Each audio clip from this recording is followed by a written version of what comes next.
तो देखिए question number 5 क्या कह रहा है कि यूक्लिड विभाजन प्रमेयिका का प्रयोग करके दर्शाइए कि किसी धनात्मक पूर्णांक का घन यानी ए का घन 9m हो सकता है, 9m+1 भी हो सकता है, 9m+8 भी हो सकता है, इसके रूप का हो सकता है। तो जहाँ पर 9m, अब यहाँ देखिए वर्ग की बात नहीं कर रहा है, यहाँ पर बात कर रहा है घन की जिसमें घात 3 लग जाती है। ठीक है, तो यहाँ पर आप जो है इस प्रश्न को दो तरीकों से कर सकते हैं। पहली चीज तो हम क्या करते हैं कि माना हुआ धनात्मक पूर्णांक पहले ही मान लेते हैं, इसको बार बार मानने की जरूरत नहीं है। पहले ही हम लिख लेते हैं माना वह धनात्मक पूर्णांक बराबर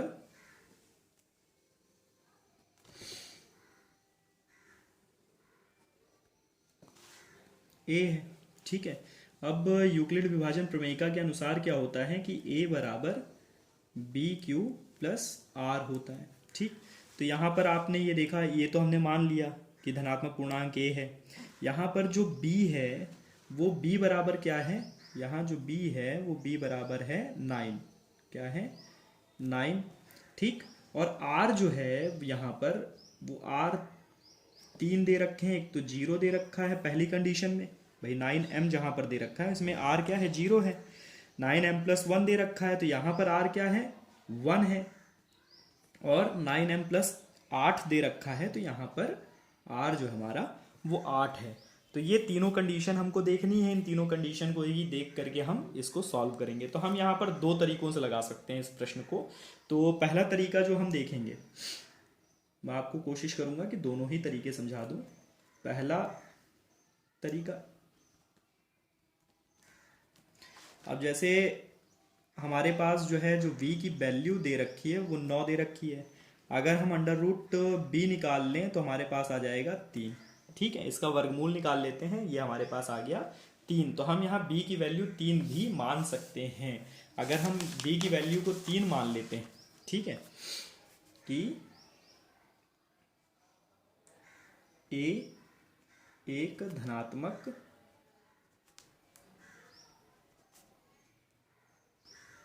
पूर्णांक है जहां b बराबर 3।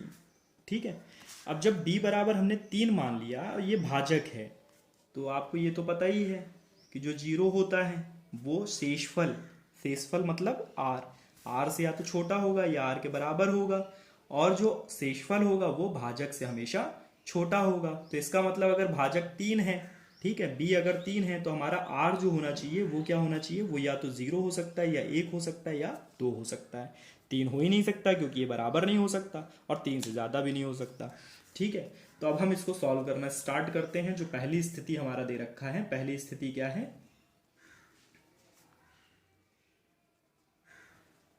पहली स्थिति जहां पर r बराबर क्या है? 0 है। ठीक है, तो हम यहां पर देखते हैं कि हमारा जो a बराबर होगा वो कितना होगा? कितना होगा? B Q plus R. ठीक, तो हम इसको सॉल्व करते हैं। a का हमको क्या करना है? घन करना है। ठीक है, देखो यहाँ बार बार मैं प्लस लगा दे रहा हूँ। a का करना है घन। अब यहाँ पर जो b हमने कितना माना है? b माना है 3, तो यहाँ पर 3q प्लस r का हम क्या कर देंगे? इधर भी घन। वर्ग वाले क्वेश्चन में, क्वेश्चन नंबर 4 में मैंने ये बताया था कि जो समीकरण के एक पक्ष में हम काम करते हैं, यहाँ पर अगर इसकी घात हमने 3 लिखी है तो यहाँ पर भी इसकी घात हमको 3 लिखनी पड़ेगी। अब हम देखते हैं कि यहाँ पर जो है a की घात 3 बराबर 3q प्लस r की घात 3। अब यहाँ पर हम ज़्यादा सॉल्व करने की कोशिश ही नहीं करेंगे, हम यहाँ पर लिख देते हैं 3q की घात 3, r को कर देते हैं खत्म। क्यों? यहाँ कारण हम लिख सकते हैं चूंकि r बराबर 0 है, तो r 0 हो गया तो इसको ऐसे ही खत्म कर दिया, पूरा सॉल्व करने का मतलब नहीं है। तो यहाँ पर आ गया 3q की पावर 3। ठीक है, तो a q की जो वैल्यू आएगी वो आ जाएगी 3 3 9 9 27, 27 q की पावर 3। अब इसमें से हम क्या करते हैं? 9 को कॉमन कर लेते हैं, तो अंदर हमारे पास क्या बच गया? 3 बच गया, 3q की पावर 3 बच गया। ठीक है, तो हमारी जो पहली स्थिति है इसमें जो m का मान है, इसलिए यहां m बराबर जो हो जाएगा वो 3q की पावर 3 आ जाएगी। ठीक है, तो ये वाला कंडीशन जो है हमारी क्लियर हो गई है। अब हम दूसरी स्थिति देखते हैं, दूसरी स्थिति में क्या कह रहा है।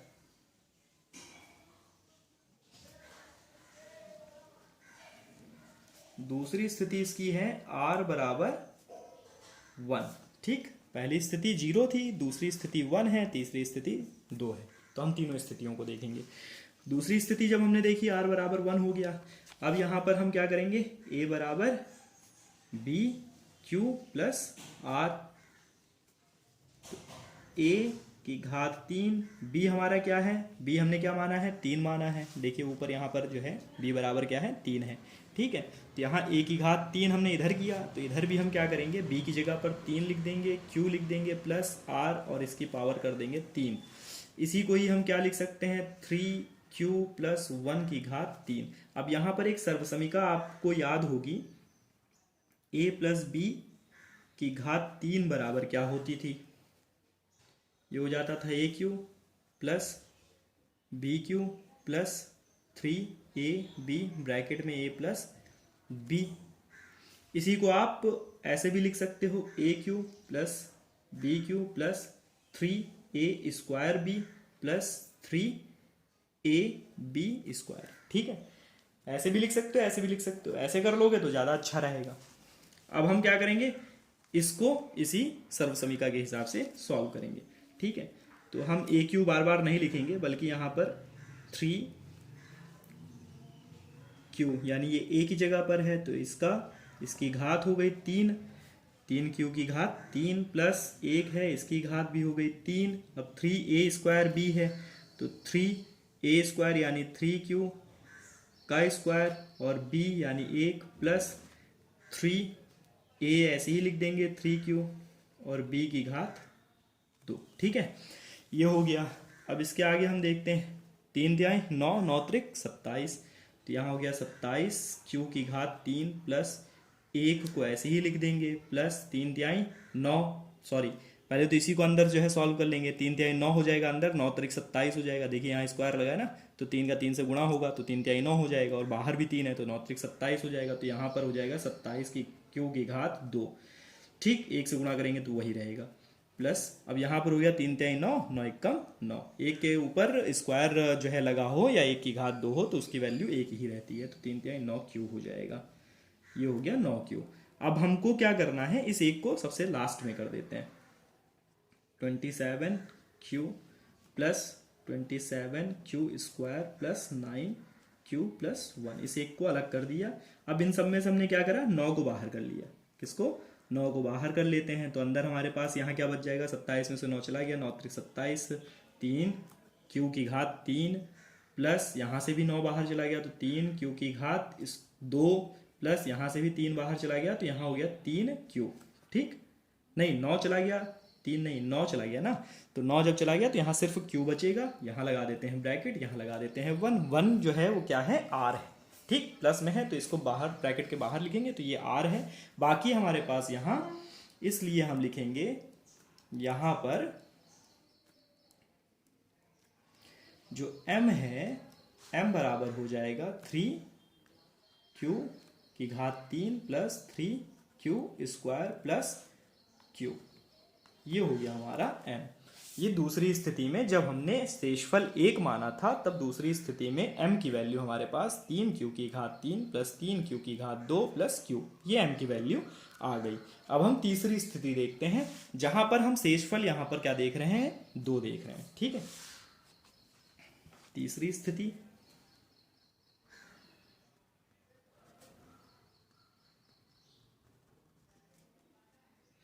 जहां क्या है, r बराबर क्या है, 2 है।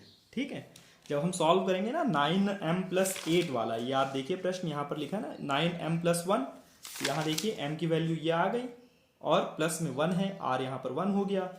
उसी तरीके से हम इस वाले इक्वेशन को जब देखेंगे 9m प्लस 8, तो m की वैल्यू कुछ निकल करके आएगी, प्लस में जो शेषफल हमारा होगा वो 8 होगा। देखते हैं तीसरी स्थिति जहाँ पर r बराबर 2 है, तो इसको जब हम सॉल्व करते हैं तो वही इक्वेशन a बराबर बी क्यू प्लस आर, तो यहाँ पर हम क्या करेंगे, a की घात 3 कर देंगे, b की जगह हम देखिए यहाँ पर b हमने क्या मान रखा है, 3 माना है। ठीक है, तो b की जगह क्या लिख देंगे, 3। तो हमने यहाँ पर देखिए यहाँ फिर प्लस लगा दिया, ये गलती नहीं करनी है। इक्वल बी की जगह हमने मान लिया 3 और यहाँ पर जो है q प्लस आर हमारा कितना है 2 है, इसकी घात हो गई 3।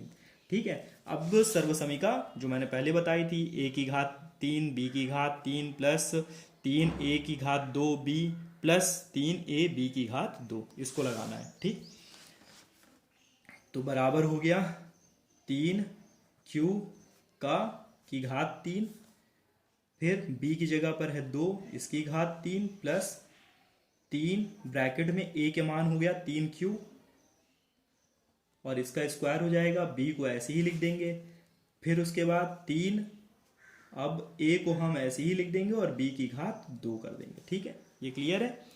a की घात q या aq plus bq plus 3a square b plus 3ab square. Clear, अब आगे देखते हैं।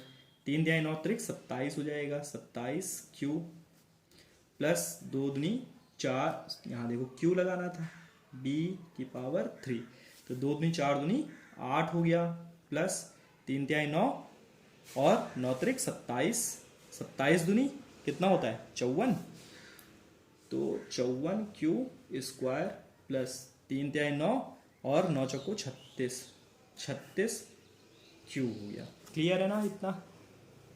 अब देखो 9 किसके किसके पहाड़े में आता है, 27 के पहाड़े में जो है 9 त्रिक 27, 9 छक 54, 9 चौको 36। ठीक, तो इन तीनों को एक साथ कर लेंगे, तो हमने क्या करा 27q की पावर 3 प्लस 54q की पावर 2 प्लस 36q और प्लस 8 को हमने बाहर कर दिया। ठीक है, अब हम क्या करेंगे, इन सब में से 9 को बाहर कर लेंगे, तो 27 में से 9 चला गया तो 9 त्रिक 27, 3q की पावर 3, 54 में से 9 चला जाएगा तो 9 छक 54, 9 छक 54, तो यहाँ हो जाएगा 6q स्क्वायर।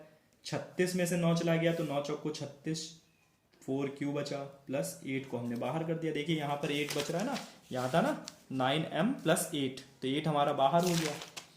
अब हम क्या करेंगे, इसलिए यहां पर